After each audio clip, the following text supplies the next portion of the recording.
learning curve? Learning curve describes the efficiencies arising from experience, because with experience comes with increased productivity. This productivity increases with production size but at decreasing rate as diagrammed below. Sa learning curve, no, may assumption tayo kasi dito na ito nga, 'di ba, productivity measure tong learning curve. Yung learning curve kasi, no, tinawag na learning curve yan. Learning kasi may assumption tayo na magkakaroon ng learning talaga, no, yung mga employees natin, yung mga involved doon sa production, no. Okay. Hindi naman kasi pwede na pagka-hire natin sa employee na yan, kung ano yung produce nila na units per day, no? For example, yung average units per day nila na napoproduce sa mga first period, no? Sa earlier period ng pagkaka-hire natin sa kanila, yun pa rin na ma-produce nila kahit nasabihin na tumatagal na sila sa company natin. Okay? So, ito, sa malinaw, ang learning curve ay applicable lang para sa labor. Okay? Sa labor lang to kasi dun, ang labor, syempre, dun lang tayo nagkakaroon ng assumption na natututo. Diba? Nagkakaroon ng improvement. Nagkakaroon ng learning. Okay? So, mapansin sa diagram dito, yung cumulative production ay pataas, di ba? Habang tumataas yan, yung pinoproduce na units per day ay pataas din. Okay? Ayan. Yan ang learning curve natin. So, sa umpisa, so for example, ngayon natin siya hinire. Okay? O ngayon hindi man sa hinire, pero kunwari gagawa tayo ng panibagong, mag-introduce tayo, no, ng panibagong product. So bagong product na, syempre lahat naman baguhan dyan. Sa simula, konti lang. Pero syempre, sa susunod, no, habang parang nadodoble yung production natin, habang tumatagal, matututo yan. Okay? At yung efficiency, tataas, di ba? Efficiency sa production. So sa umpisa, mataas yung nagiging learning curve natin. Kasi nga, ang learning stage ay nandun lang tayo sa umpisa. Okay? Nasa earlier stage of production. Ibig sabihin, kapag naabot ka na yung pinakatuktok yan, for example, kung magkaroon man ng learning konti na lang, bakit? Kasi na-master niya na natuto na siya. Sa umpisa, doon nagkakaroon ng learning. Okay? Kung sa umpisa, syempre, parang nangangapa pa yan. Tapos sabihin natin, after 1 week, yung dating nagagawa niya na 100 units, magiging 200 units na. Tapos pag another 1 week na naman, magiging 300 units per week na siya. Yung mga ganun, no, assumption natin. Pero syempre, kaya dumadami sa umpisa yan, nag-aaral pa lang siya. Okay? Parang kayo na pag nag-solve kayo ng mga problem, pag ngayon nyo lang nakita, no, o ngayon nyo lang inaaral yung topic na yan, so umpisa mabagal tayo mag-solve.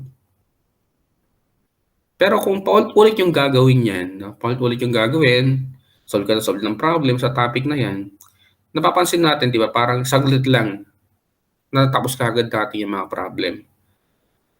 Pero sa oras na ma-master na natin yung topic, sa susunod, wala tayong maging learning. Okay? Kung meron man, napaka-konti na lang. Hindi gaya nung umpisa na talagang hindi niya pa alam yung topic. Okay? Kaya nandun yung improvement nasa earlier stage. No? Okay? So, yan ang learning curve. Ngayon, may mga assumption lang tayo dyan na gagamit sa learning curve. The time required to perform a given task becomes progressively shorter. Tama naman yan, no? Nagiging efficient tayo. But this is applicable only to the early stages of production. The curve is expressed as a percentage of reduced time. Usually between 60% and 80%. Yung ibig sabihin ng 60% and 80% class ay ito yung kumpara sa dati, no? Kumpara sa dati ay 60% na lang ng time, no? Kung dating gagamit ka ng 10 oras, for example, para tapusin yung 200 units na yan, ngayon, kung meron tayong learning curve na 80%, ibig sabihin 80 na lang. Okay, 80. Pero applicable yan para sa tinatawag na cumulative average time. Mamaya balikan natin. Okay? So 60% and 80% to complete a task of each doubling of cumulative. Ito ko, no? Cumulative production. Hence, the time required is reduced by 20% to 40% each time cumulative production is doubled.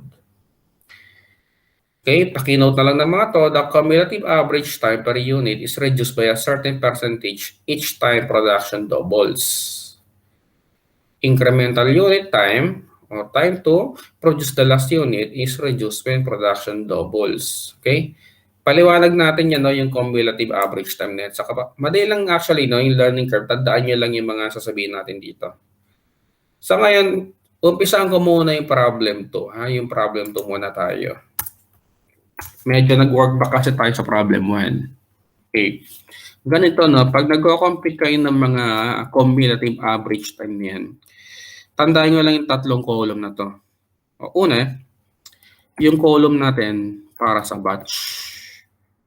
Okay? Ano yung batch na yan? For example,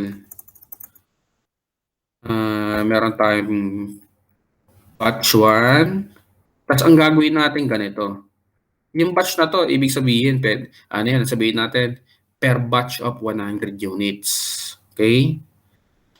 Tapos, lagi tayo nakaka-encounter kanina na sa mga pinag-uusapan natin sa learning curve na ito, production doubles. Ibig sabihin, yung batch natin ay, yung column na yan ay lagi nating i-multiply sa 2. Okay? Dodoblehin natin. Yung previous doubling point natin na tawag. So, umpisa, meron tayong mga ganyan na. Kunwari, yung una kasi, ayan, batch, o first batch, no? Tapos nagkaroon tayo ng second batch. Bakit? Kasi dinoble mo lang yung una. Okay? From 1 naging 2. Tapos yung 2 gagawin mong 4. Tapos yung 4, gagawin natin 8. Tapos 16, 32, 64, mga ganun. Okay? 4 times ito mangyayari dyan. So ngayon, sa requirement naman kasi, kung babasahin natin ito, ADB company made the first batch of a new product in 10 hours. At a learning rate, at a 70% learning rate, the total time for the first 4 batches is, so next sa column ng batch, no, meron tayo ditong total time. Okay, may total time. At yung panghuli na column, yung kanina pa natin nababanggit dyan na cumulative average time. Okay.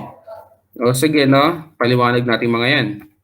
Sa batch muna, sa first batch, sabi, ADB company made the first batch of a new product. New product, no? Sabi, pwedeng mangyari yung learning curve sa mga bagong empleyado. Kaya yung mga existing employee pero bago yung product.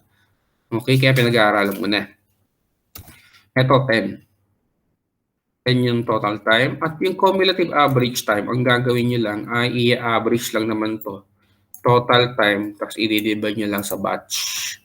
So, ibig sabihin, sa cumulative average time, meron tayo ditong lumalabas na 10 hours, no, per batch. Yan ang cumulative average time. 10 hours per batch yan.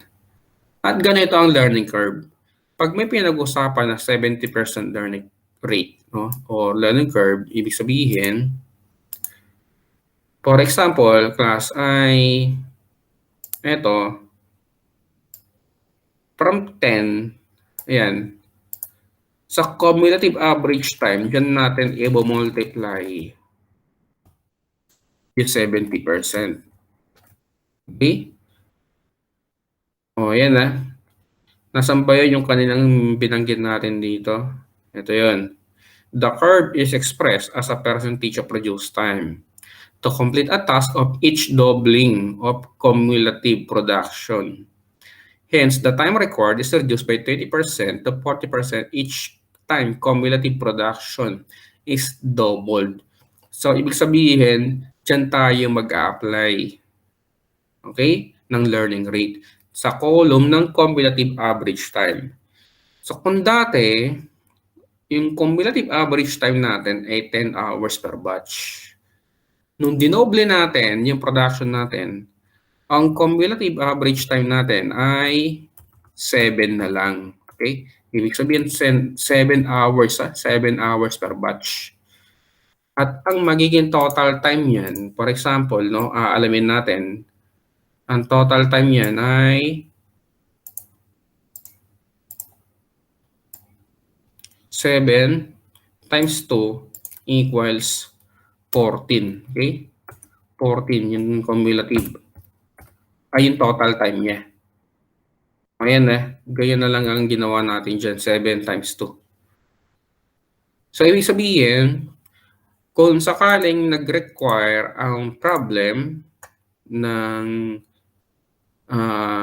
what is the additional time, no, required to complete the second batch, the second batch, ang sagot ay kailangan mo lang ng additional 4 hours, no, to complete the additional one batch or the additional or the second batch, no? Okay? Nung nakakadalawang batch ka na, dinoble mo yung production, ang average time ay 7 hours per batch.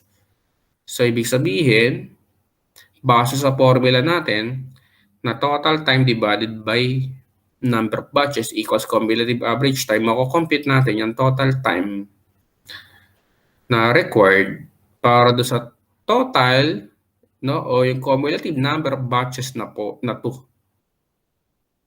Kaya 14. Okay? Basta ang rate natin ay laging applicable lang sa column ng cumulative average time. Sige na, so tuloy-tuloy natin. Ibig sabihin, sa fourth batch, no, dahil nagdoble na naman ang production, yung dating 7 ay magiging 7, di ba, times 70% equals 4.9. Okay, yun na magiging 4.9 na lang. At syempre, ang kailangan lang natin na total time para dyan ay eto.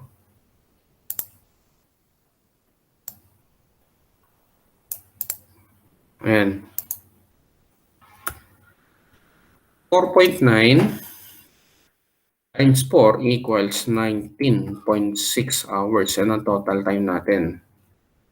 At ang tinatanong lang naman natin dito ay total time for the first 4 batches. Kaya alisin ko na yung 8 na yan. Okay? Ang sagot natin dito ay 19.6. Pero kung itatanong class, no, kung ano yung, kung ilang oras yung kinailangan natin para tapusin yung additional 2 batches, yung third sa fourth batch, ang sagot lang natin doon ay 5.6. Ito yon, 19.6 less 14. Okay? Eh kung sakaling kailanganin natin, kung ilang oras yung kinailangan natin para tapusin yung additional 3 batches from 1 kasi naging 4, ang sagot ay 9.6. Okay lang yan, no? Parang isipin natin, ba't gano'n isang batch lang? 10. Tapos, nagdagdag ka ng 3. Sa 3 yun, 9.6. Okay lang yun kasi sa simula talaga pinag-aaralan mo pa lang. Okay? So, problem 2, solve na tayo dyan.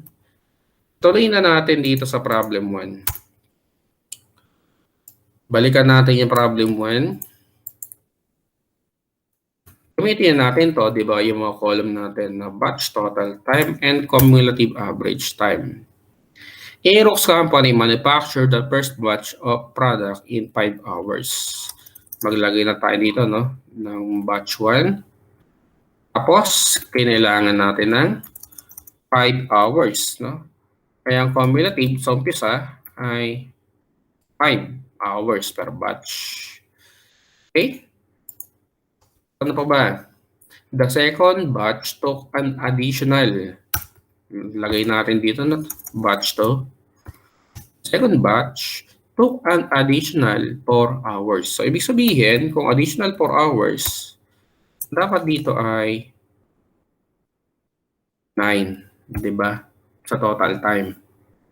Nagdagdag ka ng 4 from 5, kaya ibig sabihin, magiging 9. Kung merong 9 dyan, pwede ka nang tumuloy doon. Ayan, no? Idiretso mo na doon sa cumulative average time. Okay?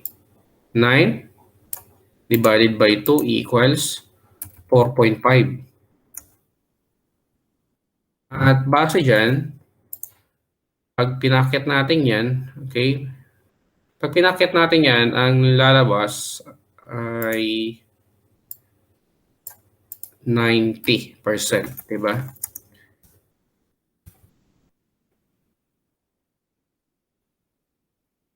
Pag hindi kasi natin diba? Kung hindi natin alam yan, ang gagawin natin ay 4/5 or 80%. Mali yung ganun.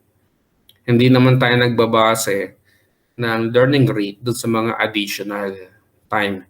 Dun tayo sa cumulative average time. Okay? Kaya 90% yan. Sige, no? Laktawan na natin yan. Tuloy na tayo dun sa problem 3. A particular manufacturing job of Sniper Company is subject to an estimated 80% curve. The first unit required 20 labor hours to complete. Required. Number 1, what is the cumulative average time per unit after 4 units are completed? Gamitin na natin to, no? Batch. Ayan, no? Lagay tayo dyan ng 1.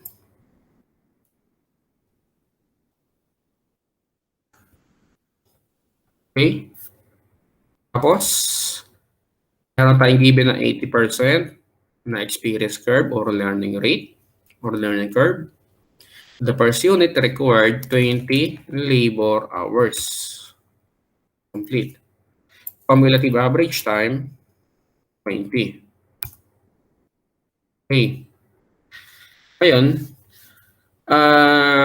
kung titingnan natin mga problem, ang mga requirement naman, no, ay hanggang 4 units lang, no? 4 units. Ngayon, dyan wala kang napansin na batch. Pero, magiging equivalent na rin, no? Magiging equivalent na rin ng batch yung mga units dito. Okay? Ibig sabihin, pag gumawa siya, per unit. Okay?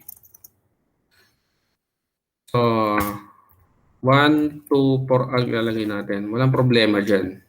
Okay? Kahit sabihin units yan. Ang total time natin, no, base sa 80% experience curve,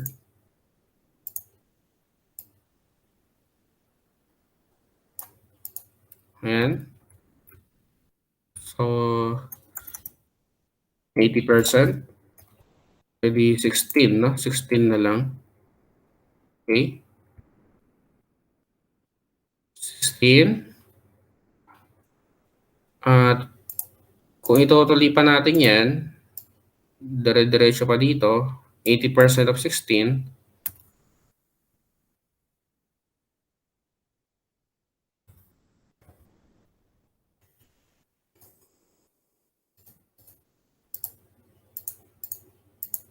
$12.8.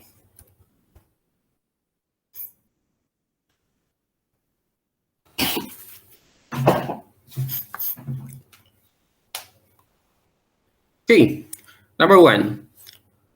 What is the cumulative average time per unit after 4 units are completed?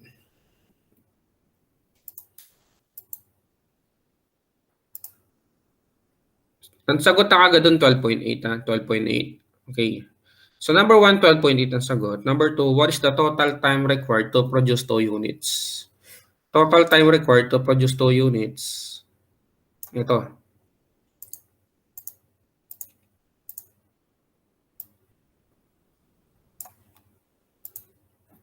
32.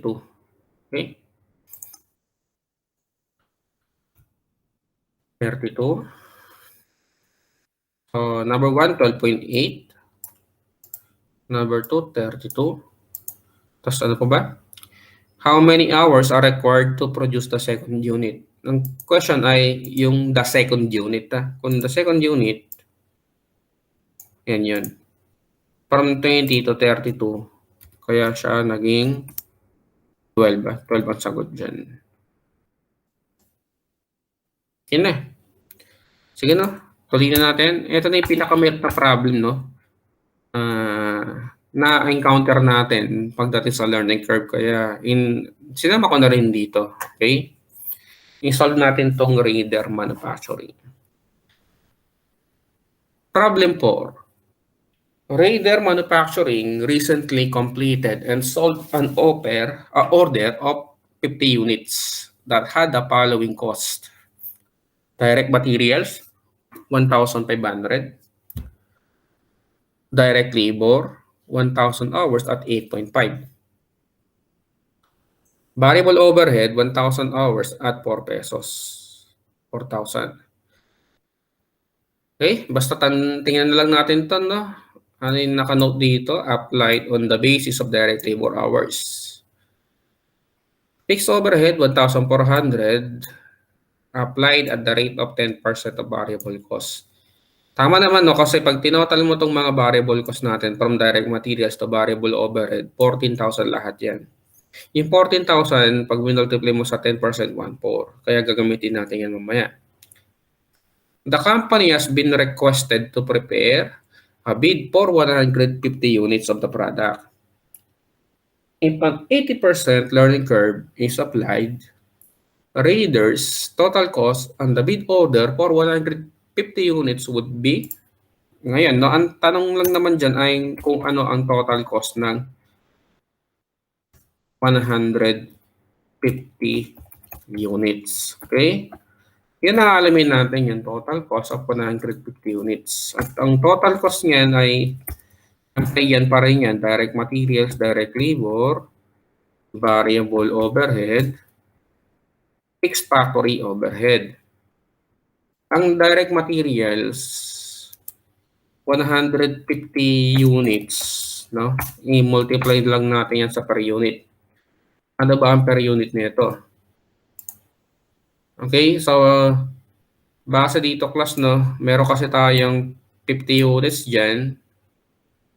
Tapos, ito pa. Okay, magkano bang per unit niyan? Kasing 1.5 ay para sa 50 units, kaya i-divide lang natin siya ng 50. 30 pesos per unit. 150 times 30 equals 4,500. Direct labor, sa ngayon, wala tayong number of hours. I-multiply, kung sakali, no, makuha natin yan, i-multiply natin siya sa 8.5. Ayan ang 8.5 per hour. At ganun din yung variable overhead kasi naka-base yan sa direct labor hours. Kung ano man yung question mark, no, yung question mark na ilalagay natin dyan, i-multiply lang natin siya sa 4 pesos.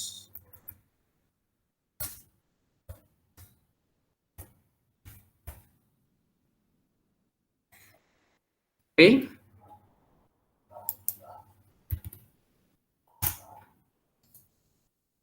Tapos, si fixed factory overhead, alam na natin yan, naka-base yan dun sa total variable cost, no? 10% lang nun. Ngayon, syempre, kung yan lang, wala tayo talaga masasolve dyan. Ang gagawin natin ngayon ay alamin kung ano yung number of hours para dun sa 150 units. Ganito, no? Diyan kasi ay nakapag-produce na tayo ng 50 units. Okay? Yung 50 units na yan, ay ang assumption natin, yan ang unang-unang ginawa natin. Okay? Yan ang unang batch. Kaya base dito sa formula natin, meron tayong 50 units per batch. Okay? Ayan na, meron tayong 50 units per batch. Kung dudugtungan natin to, dugtungan lang natin pero hindi ganun kailangan na. So, para mas malinaw lang, basta isipin natin, yung binigay dito na data ay para sa 50 units. At ang assumption natin, yung 50 units na yan, ay yan ang first batch na ginawa natin para dyan sa product na yan. Okay? So, sa first batch, meron tayong 50 units. At ang total time niyan ay yun nga, yung 1,000 hours.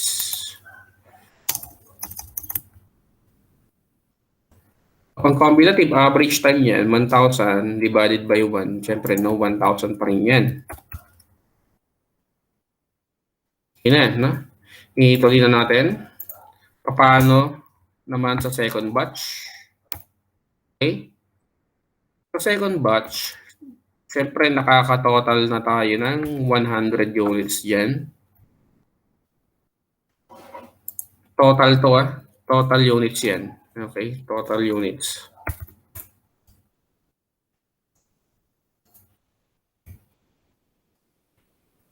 Sa second batch, ang cumulative average time niyan, given yung 80% na learning curve, ay i-multiply natin ng 80%. Okay?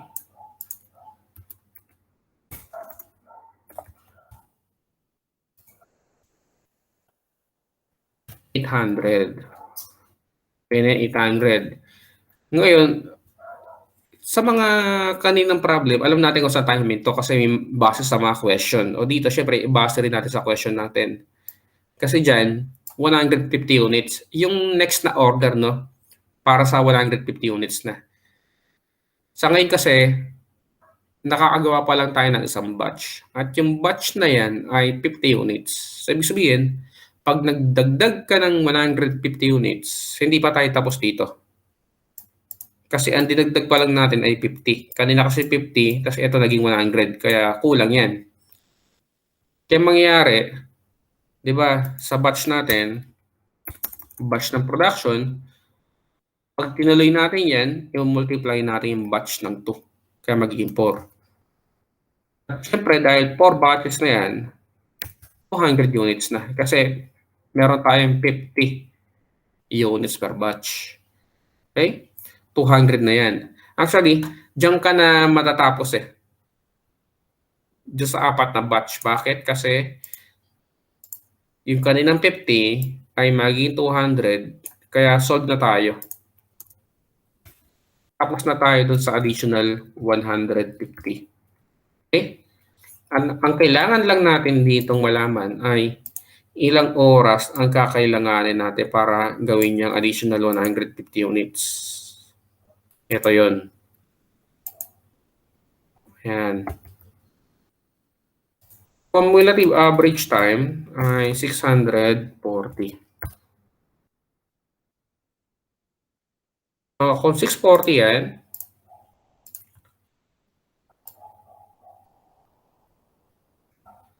okay, ako lang to, no? Hanggang dito na yan. Kasi ano tayo eh, di ba? Kung sakaling hindi given yan, di ba? Ang cumulative average time, dito kasi talaga mauuna yan kasi meron tayong rate. Kung sakali, di ba, total time yan divided by yung batch. So dito, kung sakali, no, alamin natin kung ano ang total time ng after ng pagkakaproduce natin ng 2 batches. Di ba? 800 lang yan times 2 para maging 1,600. Okay? 800 times 2. Dito naman, sa 4 na batch, ito yun. 4 batches, no? Tapos 640 per batch. Kaya siya, 2,560. Yan ang total time yan. Okay? At sa total time na 2,560, sa kaninang 1,000, nagdagdag tayo, itong question mark ay 1,560. Yun ang ilalagay natin dito. Yan ang hinahanap natin dyan. Ayun, no? 1,560 yan. 1,560. Ito rin na 1,560. Tutuloy natin. Labor, 1,560. I-multiply natin ng 8.5. 13,260.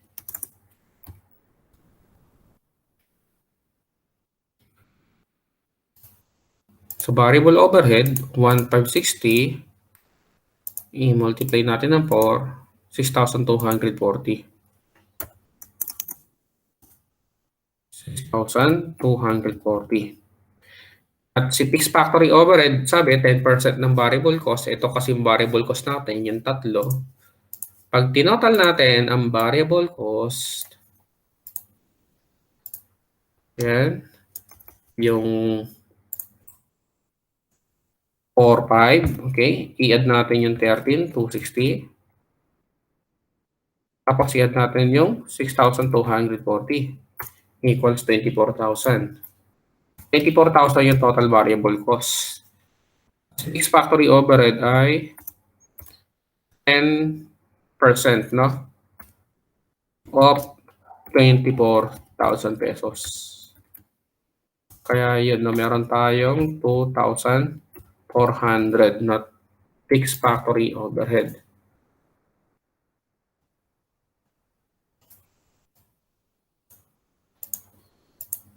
Total ay 24,000 plus 24 equals 26,400. At yan na yung pinaka-sagot natin dyan, no?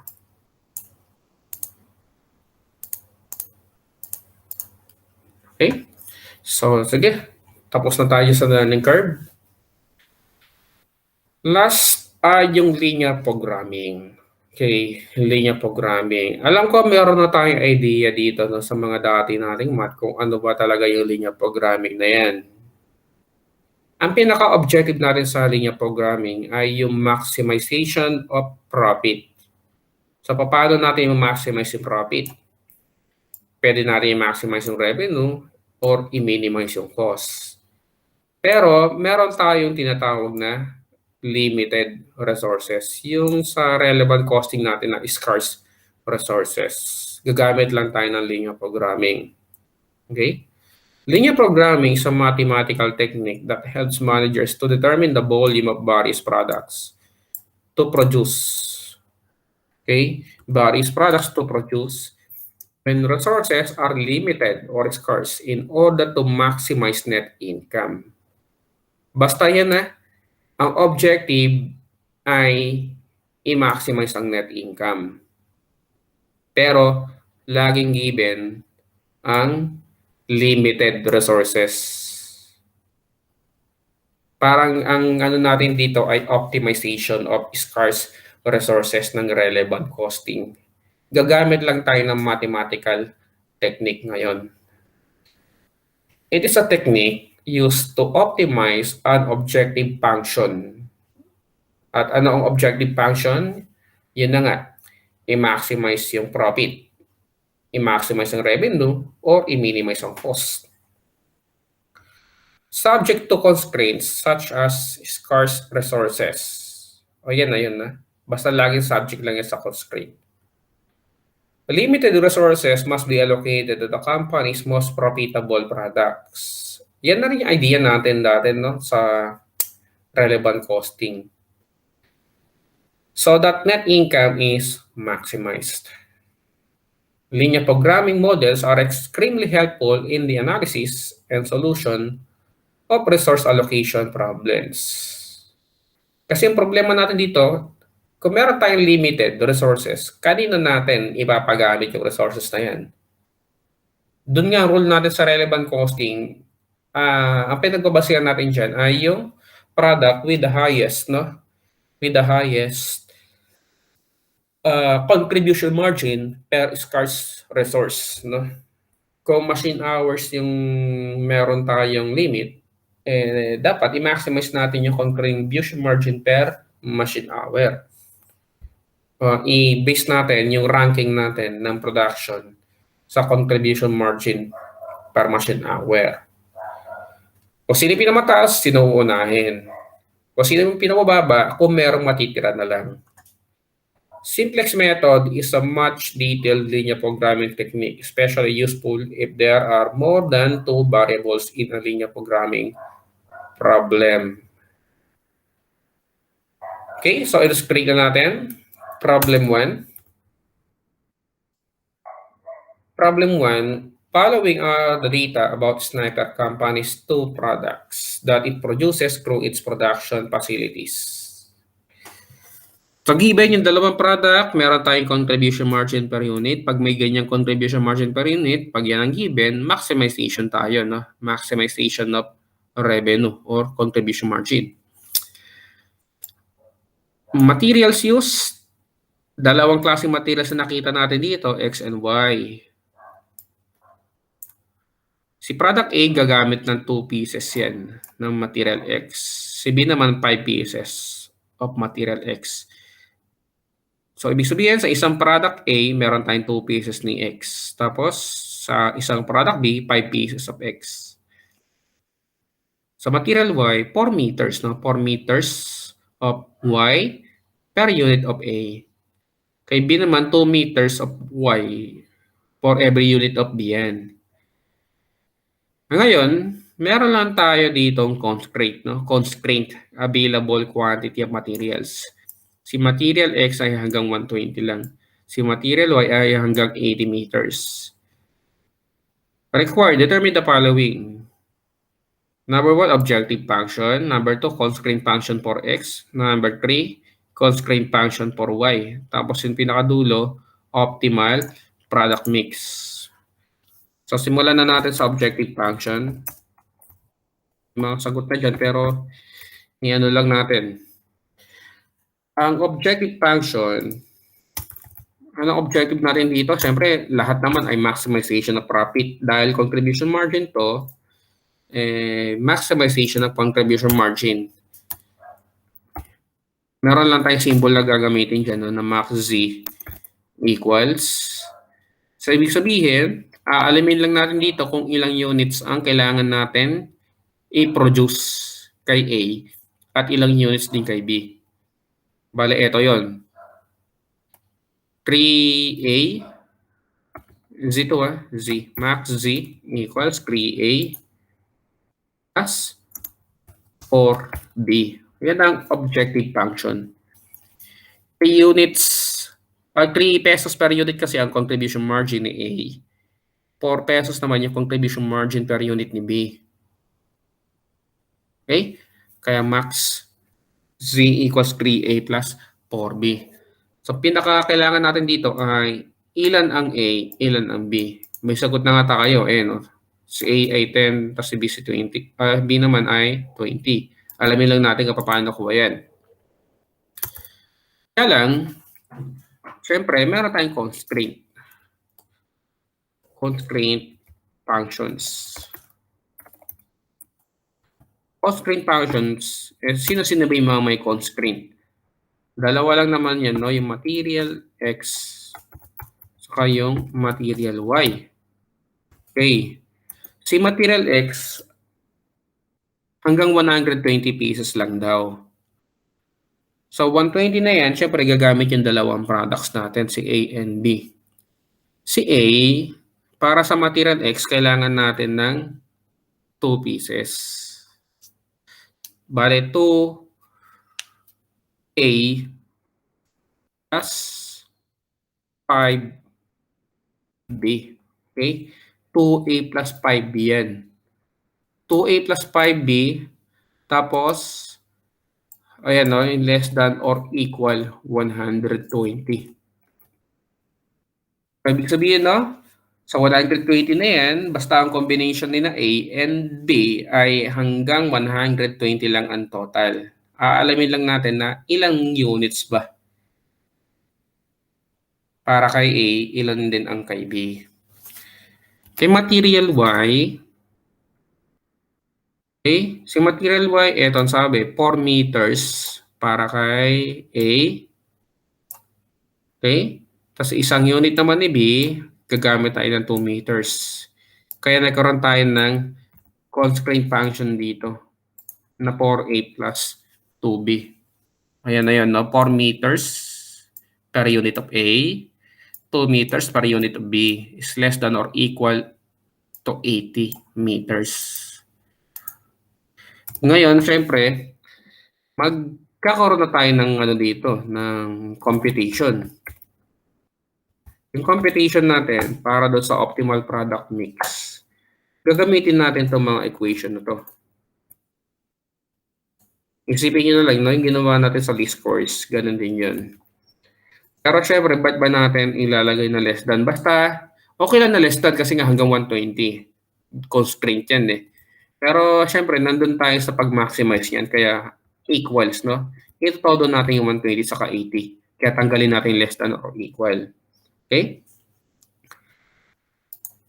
At base sa ginawa natin sa list course dati, kailangan lang natin malaman dito yung value ni A or value ni B.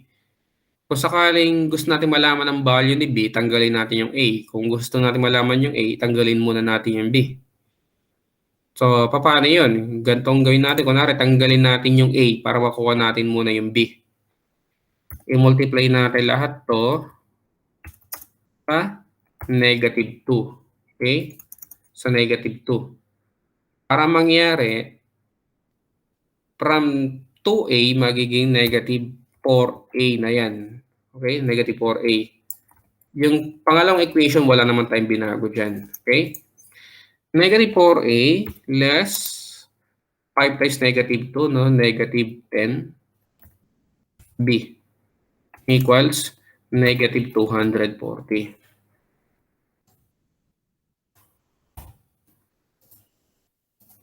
Cancelin natin to, yung A.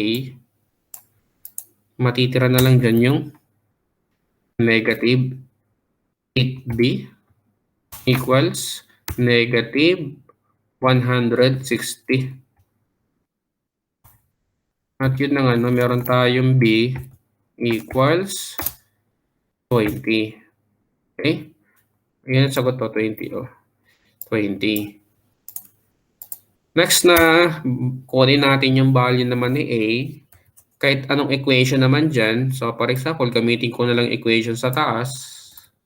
Palitan ko na lang ang value ni B dyan na 20. 2A plus 100 equals 120. 2A equals 20. A equals 10. Okay? Kaya yun, no? Meron tayong solution para sa 10 na binigay doon. At ngayon, kung sakali, no, meron tayong question number 5 kung ano yung maximum, yung possible na maximum contribution margin. Ito ang mag-isagot doon. Maximum contribution margin equals, siyempre nandito ka pa rin sa 3A plus 4B. Alam na kasi natin na 10 units ang para kay A, si B naman ay 20. Kaya yung maximum possible, no, yung possible maximum contribution margin na pwede natin ma-earn dito ay 30 plus 80, 110 pesos. Kasi may mga problem ako na encounter na ganyan pinapakompute hanggang dyan. Okay? Sige. So, ganyan lang, no?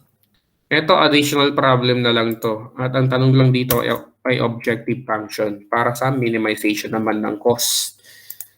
Pag ganyan, min Z naman, no? Min Z. Click Corporation produces a product in 50-gallon batches. The basic ingredients used for material A are costing 20 pesos per gallon and for material B costing 10 pesos per gallon. No more than 1 gallon of A can be used, and at least 15 gallons of B must be used. Required. How should the objective function of minimization of product cost be expressed? So, ang min Z ay 20. Okay, si material A yan, no? 20A plus 10B naman, no? Yan lang. Yan ang objective function. Yun yung pinakasagot dyan.